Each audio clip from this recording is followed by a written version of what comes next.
Most people go through life waiting for permission to change. They think, once I get the job, then I'll feel confident, or once I lose the weight, then I'll feel worthy. They keep waiting for the external world to validate who they are, as if reality has to confirm their new identity before they're allowed to live in it. But here's the truth most people never understand. Reality doesn't come first. Identity does. What you experience on the outside is always an echo of what you've accepted on the inside. It's not once I have, I'll be. It's once I become, I will have. This is the law of assumed identity. It flips the entire script on how we're taught to live. It says, stop waiting, start being, because you don't attract what you want, you attract who you are. And who you are is determined by what you assume to be true about yourself. Your identity is the root of every decision you make, every habit you form, and every limitation you unconsciously accept. You don't just act out your life, you act out your self-image. That's why people can set goals year after year and still feel stuck. Because they are trying to change the results while still carrying the same identity. It's like trying to run new software on outdated hardware. The system crashes every time. Think about it. A person who sees themselves as broke will keep sabotaging wealth even if they win the lottery. Someone who identifies as a failure will never fully embrace a win, because deep down, they don't feel worthy of it. This is not about surface-level positive thinking. This is about embodying the future, living it, breathing it, believing it so deeply that your mind begins to rewire itself around a new narrative, one where you are already that person. Already in the room, already at the table, already chosen. But here's where most people get it wrong. They think acting like they're already there means pretending, faking, or putting on a show. That's not what this is about. It's not about delusion, it's about decision. You're not trying to deceive the world, you're retraining your brain. You're choosing to lead with identity instead of insecurity, and when your identity shifts, everything else catches up. Confidence becomes your new default. Opportunities seem to appear out of nowhere. Why? Because you stopped moving from fear and started moving from alignment. When you act like you're already there, the world begins to adjust to your frequency. You start showing up in rooms differently. Your energy shifts, your words carry weight. You stop auditioning and start owning. And the beautiful part is, you don't need to wait for approval. You don't need applause, because the real transformation happens when no one's watching, when you quietly step into a new version of yourself and decide, this is who I am now. No explanation. No negotiation. So stop asking for signs. Stop waiting for the outside to reflect your worth. That mirror will never show you what you don't first believe. The secret is to assume the identity before the evidence shows up. Because once your identity changes, the rest of your life has no choice but to follow. Act like you're already there, because in the mind of the future you never left. It takes real courage to believe in something you can't see yet, especially when the world constantly demands proof. We're conditioned to believe only what we can touch, measure, or verify. But when you're operating under the law of assumed identity, you're called to flip that logic upside down. You don't wait for evidence before you believe first, and then the evidence follows. That's how power is created. That's how lives are changed, not by waiting on the facts, but by anchoring yourself in faith. You have to understand everything you admire in others' success, confidence, purpose, impact, it didn't start with proof. It started with a decision to believe in something bigger than current circumstances, a decision to lean into the unknown and trust that if you stay in alignment long enough, the universe has no choice but to respond. But this kind of belief doesn't come from your logical mind.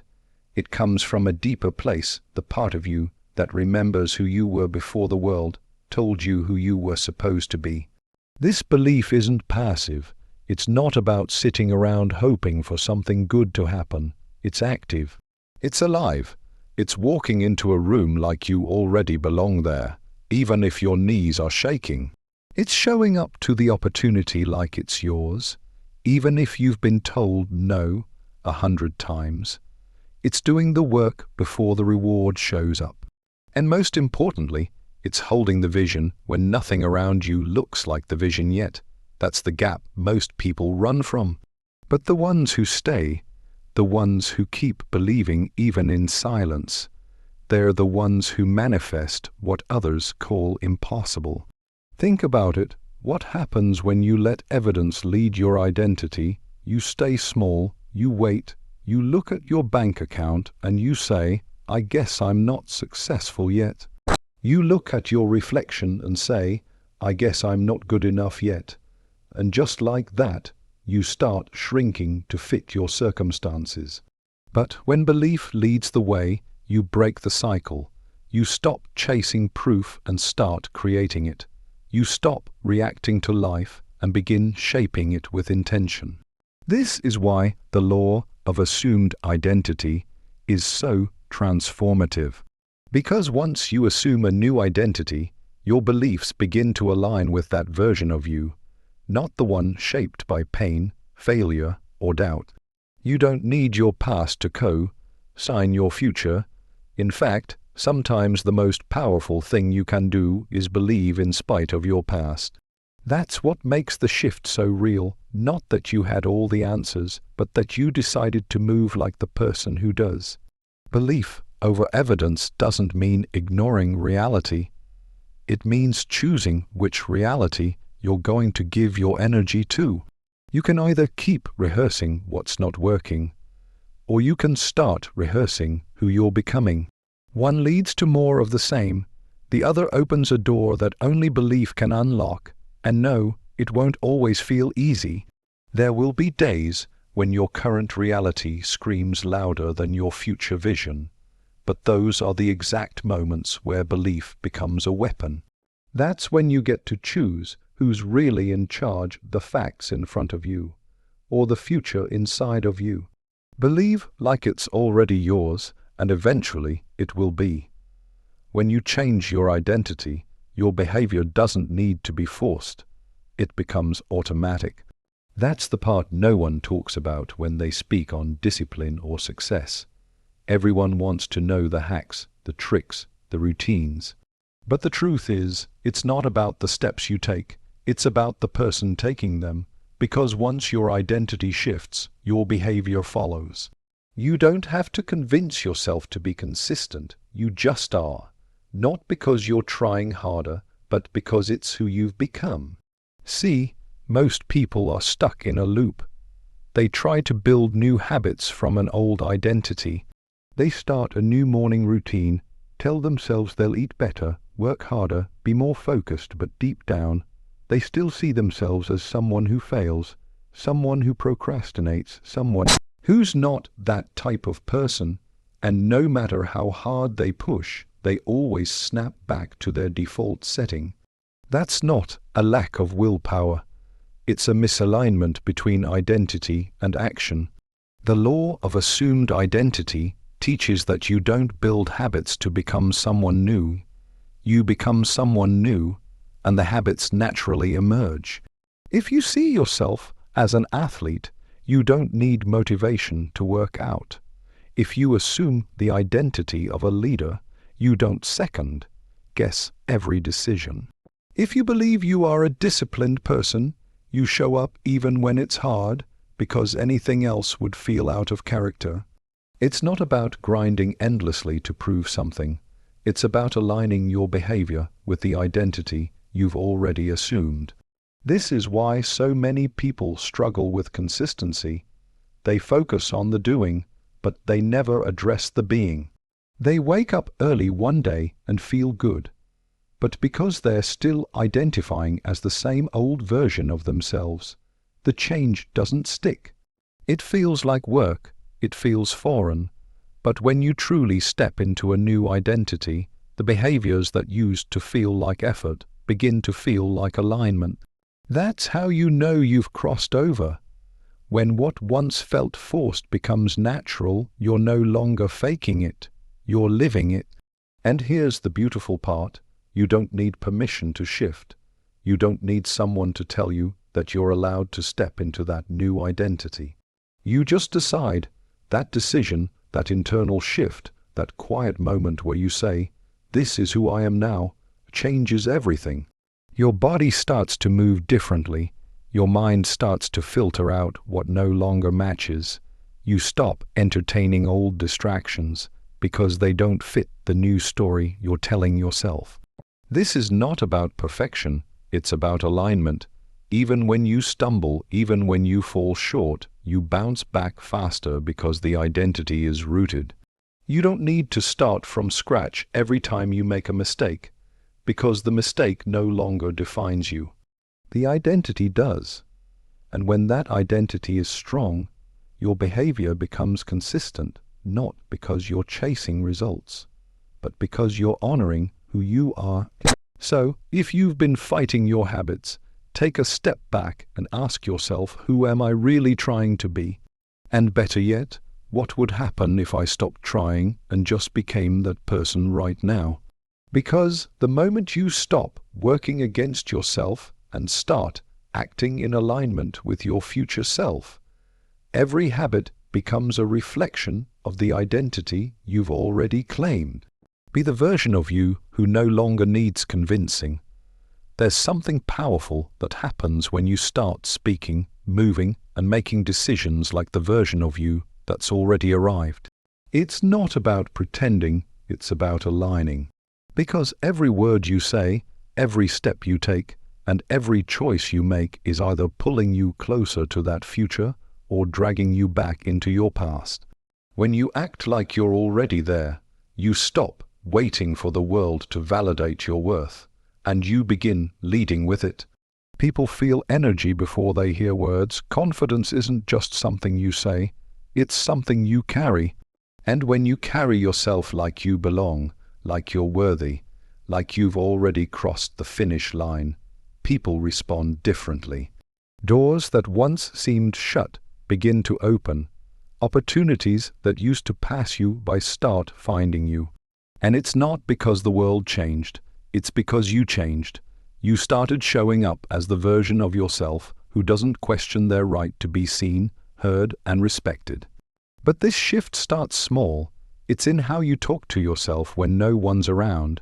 Do you speak like a person who's destined for more, or do you speak like someone who's waiting to be rescued? It's in how you walk into a room.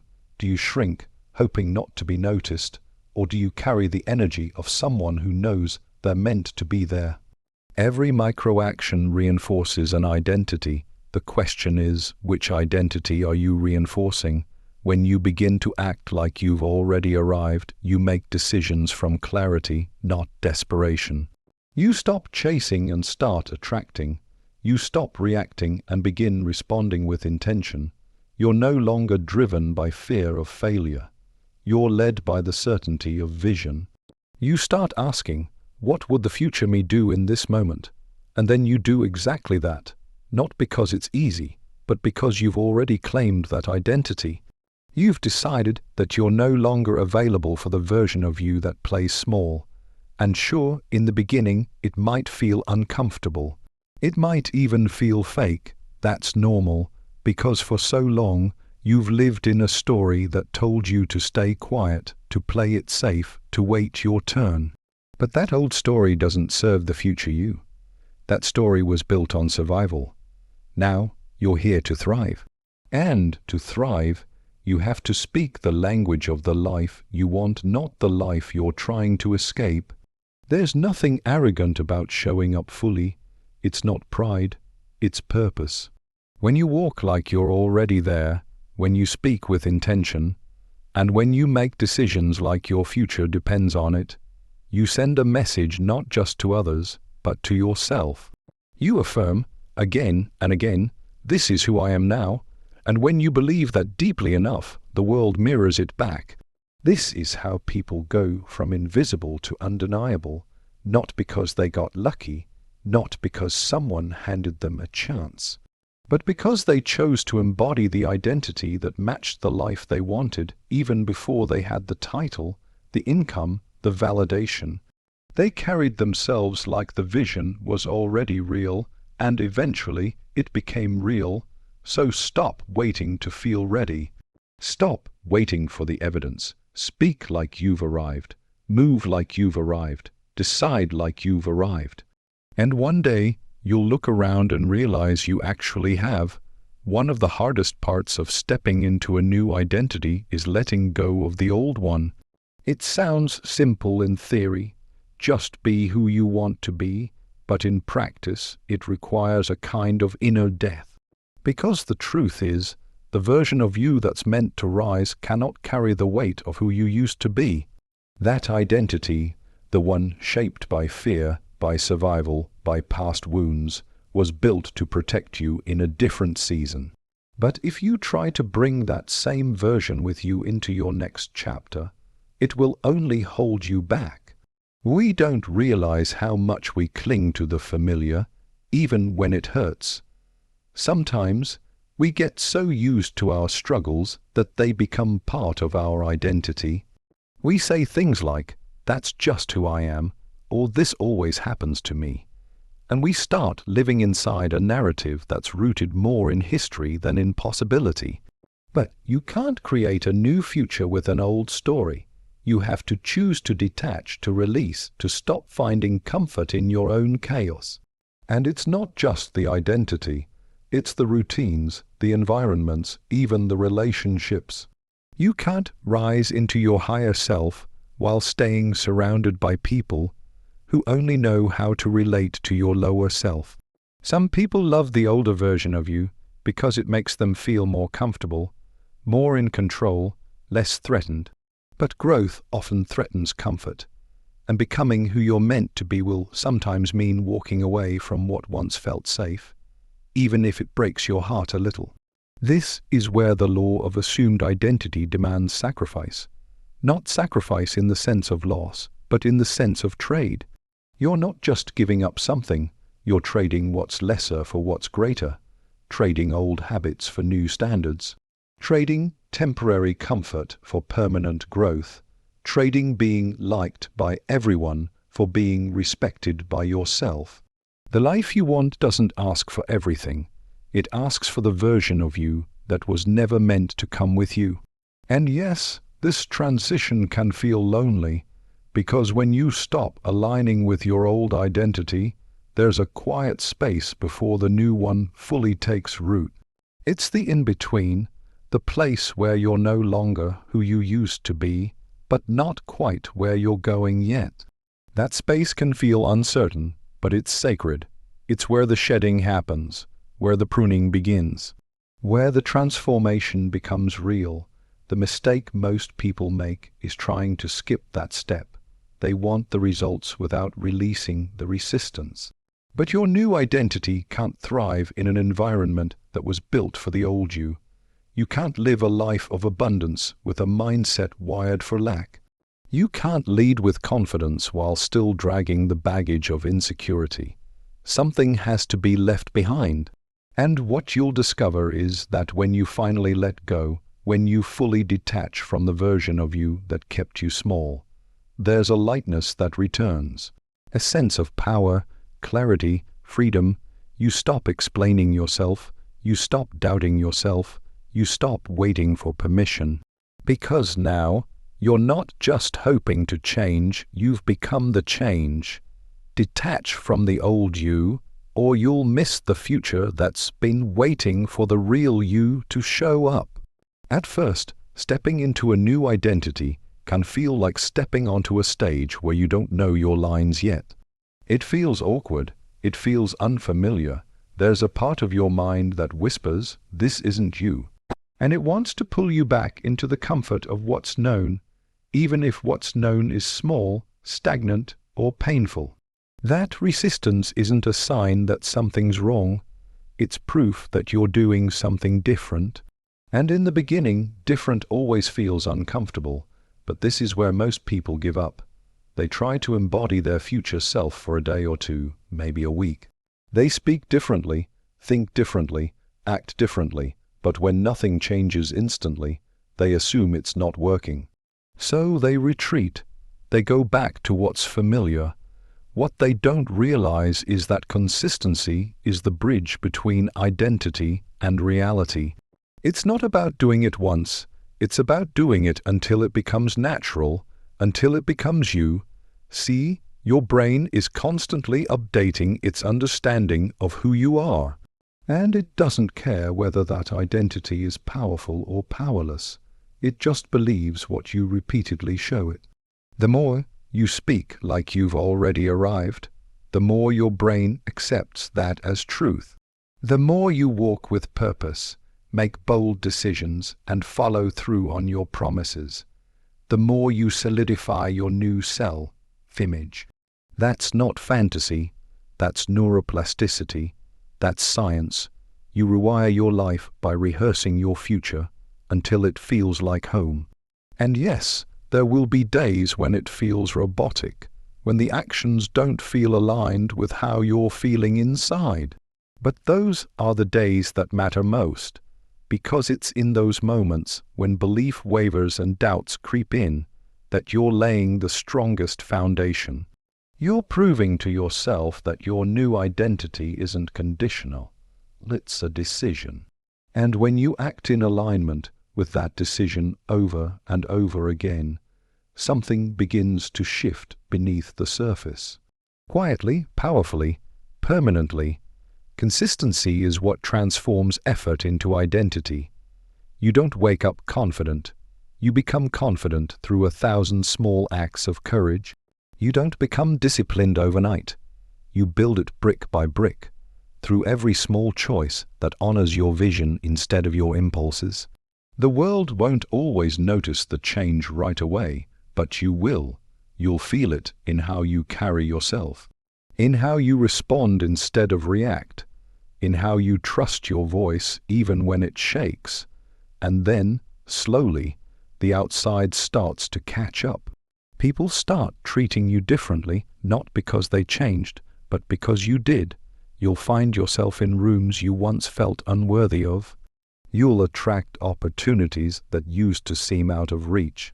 Not because luck suddenly favored you, but because you finally stepped into the version of yourself that those opportunities were always aligned with. This is the power of staying consistent with your assumed identity. You become undeniable not because you forced the world to see you differently, but because you refused to see yourself the same. You didn't wait for permission. You didn't wait for perfection. You just showed up day after day as the future you, until it wasn't the future anymore. Keep showing up as if you're already there, and one day you'll realize you are.